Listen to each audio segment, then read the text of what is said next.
The next speakers will speak in Cantonese and Mandarin, and I'll be interpreting.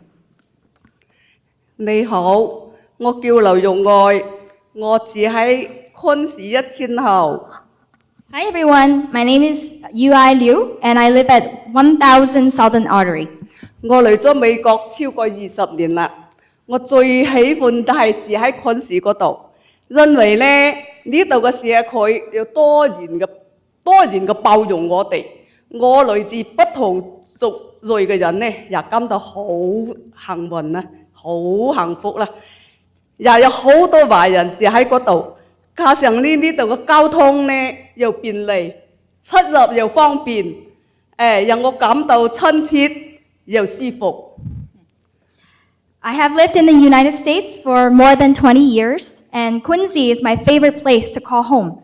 This community is diverse, it's welcoming, with people from many different backgrounds, including a large Chinese community.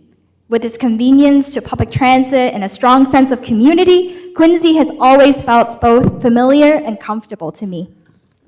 昆士咧1/5嘅人口咧都係亞裔人。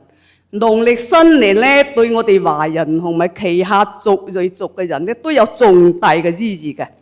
對我們嚟講，大年初一咧即係我哋開年嘅好日子，係家人開開心心前在迎接新嘅一年嘅重要時刻。每一年咧喺嗰一日，我都同我啲仔啊、孫啊着上新嘅衣服、新嘅鞋去拜年、去派利是，幾咁高興啊！同埋咧到佛堂嗰度求新嘅年嘅身心健康，同埋心想事成。1/5 of Quincy's community is Asian, and Lunar New Year holds deep meaning, not only for Chinese families, but for many Asian communities. For us, the first day of Lunar New Year marks a new beginning, a time for family reunions, for welcoming the year ahead together. Every year on this day, I celebrate with my son and grandchildren, who are also students at Quincy Public Schools. And we wear new clothes, exchange New Year greetings, and new red envelopes, and we visit the temple to pray for good health and happiness.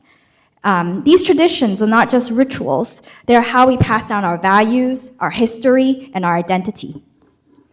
我個仔嘅公司咧，每年農曆新年嗰一日都要放假嘅。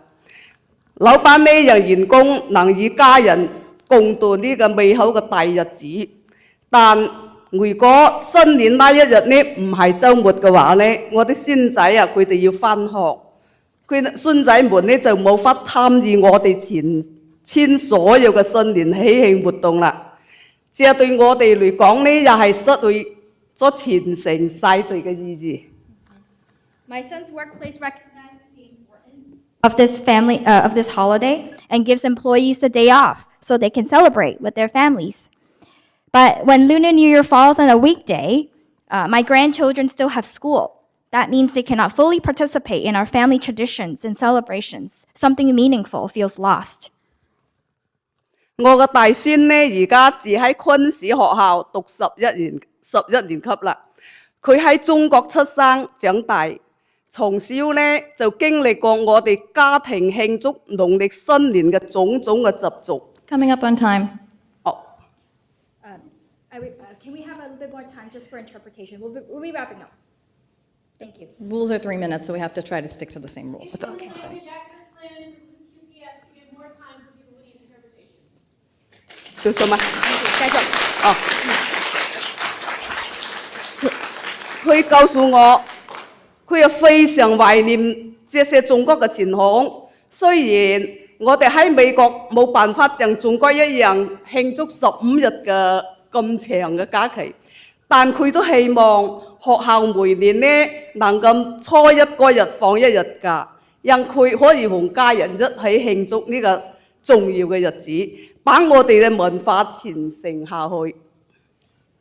My oldest grandson is now in 11th grade in Quincy Public Schools. He was born and raised in China, where he experienced the full richness of Lunar New Year growing up. He often tells me how much he misses these traditions, While we understand that we cannot celebrate the full 15 days here as we did in China, he hopes that at least one day each year could be recognized so that he could be with his family and continue our cultural traditions. 我希望農曆新年定為學校假期可以快啲通過，讓我喺子孫嘅們嘅成長過程中有機會一起慶祝呢個意義深重嘅節日，也讓我哋明白，無論我哋身在何方，我哋的文化永遠值得珍惜。請各位委員們支持我哋，支持嗰個法案，多謝。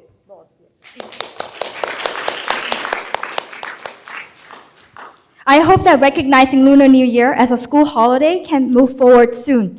It would give families like mine the opportunity to celebrate and ensure that our children grow up understanding that no matter where they are, their culture is something to cherish forever. I respectfully ask the committee to support this proposal. Thank you.